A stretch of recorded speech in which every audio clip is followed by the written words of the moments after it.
मस्ती में कंधे पर कॉलेज बैग लटकाए सुरुचि कान में मोबाइल का ईयरफोन लगाकर एफएम पर गाने सुनती हुई मेट्रो से उतरी। स्वचालित सीढ़ियों से नीचे आकर उसने इधर उधर देखा। 3-4 मिनट बाद सुकेश की कार ने सुरुचि के पास आकर हल्का सा हॉर्न बजाया।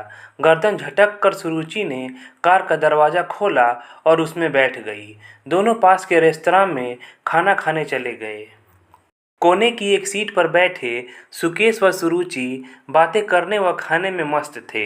तभी शहर के मशहूर व्यापारी सुंदर सहगल भी उसी रेस्तरां में अपने कुछ मित्रों के साथ आए और एक मेज पर बैठकर बिजनेस की बातें करने लगे। आज के भागदौड़ के समय में घर के सदस्य भी एक दूसरे के लिए एक पल का समय नहीं निकाल पाते हैं। सुरुचि के पिता सुंदर सहगल भी इसी का एक उदाहरण है। आज बाप बेटी आमने सामने की मेज पर बैठे थे, फिर भी एक दूसरे को नहीं देख सके। लगभग 1 घंटे तक रेस्तरां में बैठे रहने के बाद पहले सुरुचि जाने के लिए उठी।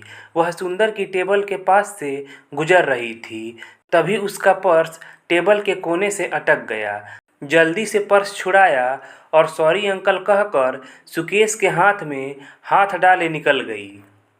उसे इस बात का एहसास ही नहीं हुआ कि वह टेबल पर बैठे अंकल और कोई नहीं, उसके पिता सुंदर सहगल थे।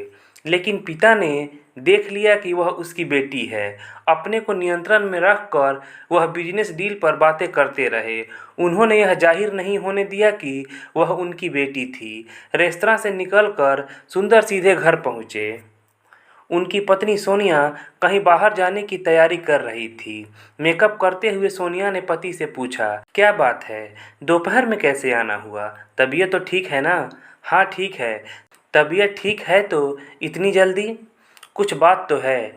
आपका घर लौटने का समय रात 11 बजे के बाद ही होता है।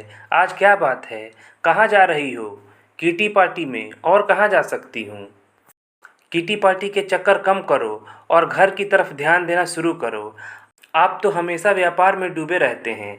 यह अचानक घर की तरफ ध्यान कहाँ से आ गया? अब समय आ गया है कि तुम सुरुचि की ओर ध्यान देना शुरू कर दो। आज उसने वह काम किया है जिसकी मैं कल्पना नहीं कर सकता था। मैं समझी नहीं, उसने कौन सा ऐसा काम कर दिया? खुलकर बताइए। सोनिया, तुम्हारी बेटी के रंग ढंग आजकल सही नहीं हैं। सुंदर सहगल तमतमाते हुए बोले। खुल्लम खुल्ला एक लड़के के हाथों में हाथ डाले शहर में घूम रही है। उसे इतना भी होश नहीं था कि उसका बाप सामने खड़ा है। कुछ देर तक सोनिया सुंदर को घूरती रही, फिर बोली, देखिए, आपकी यह नाराज़गी और क्रोध सेहत के लिए अच्छा नहीं है।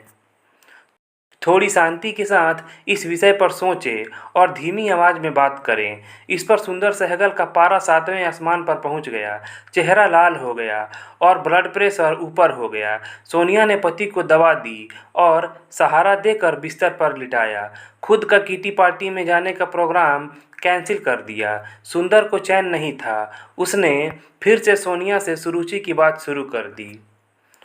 अब सोनिया, जो इस विषय को टालना चाहती थी, ने कहना शुरू किया, आप इस बात को इतना तूल क्यों दे रहे हैं? मैं सुकेश से मिल चुकी हूँ। आजकल लड़का लड़की में कोई अंतर नहीं है। कॉलेज में एक साथ पढ़ते हैं, एक साथ रहने घूमने फिरने में कोई एतराज़ नहीं करते। और फिर मुझे अपनी बेटी पर पूरा भरोसा है कि वह कोई गलत काम कर ही नहीं सकती है। मैंने उसे पूरी ट्रेनिंग दे रखी है। आपको मालूम भी नहीं है, वह कराटे जानती है। सोनिया, तुम सुरुचि के गलत काम में उसका साथ दे रही हो। सुंदर सहगल ने तमतमाते हुए बीच में बात काटी। मैं आपसे बार बार शांत होने के लिए कह रही हूँ और आप हैं कि एक ही बात को रटे जा रहे हैं। आखिर वह है तो आपकी ही बेटी, तो आपसे अलग कैसे हो सकती है? आप अपनी जवानी के दिनों को याद कीजिए। 25 साल पहले आप क्या थे? एक अमीर बाप की बिगड़ी औलाद जो महज मौज मस्ती के लिए कॉलेज जाता था। आपने कभी कोई क्लास भी अटेंड की थी? याद करके बता सकते हैं मुझे? तुम क्या कहना चाहती हो? वही जो आप मुझसे सुनना चाह रहे थे। आपका ज़्यादातर समय लड़कियों के कॉलेज के सामने गुजरता था। आपने कितनी लड़कियों को छेड़ा था, शायद गिनती भी नहीं कर सकते। मैं भी उन्हीं में से एक थी। आते जाते लड़कियों को छेड़ना, फब्बतियाँ कसना ही आप और आपकी मंत्रिमंडली का प्रिय काम था। छटे हुए गुंडे थे आप सब, इसलिए हर लड़की घबराती थी और मेरा तो जीना ही हराम कर दिया था आपने। मैं कमज़ोर थी क्योंकि मेरा बाप गरीब था और कोई भाई आपकी हरकतों का जवाब देने वाला नहीं था, इसलिए आपकी हरकतों को नज़रअंदाज करती रही।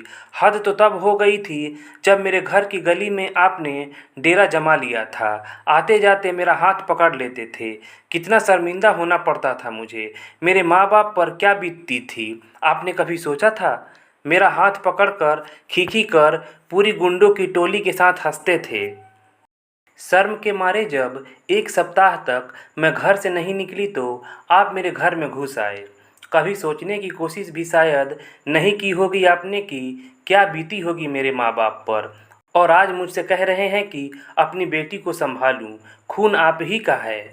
कुछ तो बाप के गुण बच्चों में जाएंगे, लेकिन मैं खुद सतर्क हूँ क्योंकि मैं खुद भुगत चुकी हूँ कि इन हालात में लड़की और उसके माता पिता पर क्या बीतती है। इतिहास खुद को दोहराता है। आज से 25 साल पहले जब उस दिन सब हदें पार करके आप मेरे घर में घुसे थे कि शरीफ बाप क्या कर लेगा और अपनी मनमानी कर लेंगे, तब मैं अपने कमरे में पढ़ रही थी और कमरे में आकर आपने मेरा हाथ पकड़ लिया था। मैं चिल्ला पड़ी थी। पड़ोस के शकुंतला आंटी ने देख लिया था। उनके शोर मचाने पर आसपास की सारी औरतें जमा हो गई थीं। जमकर आपकी धुनाई की थी। शायद आप उस घटना को भूल गए होंगे, लेकिन मैं आज तक नहीं भूली हूँ। मोहल्ले की औरतों ने आपकी चप्पलों, जूतों, झाड़ू से जमकर पिटाई की थी।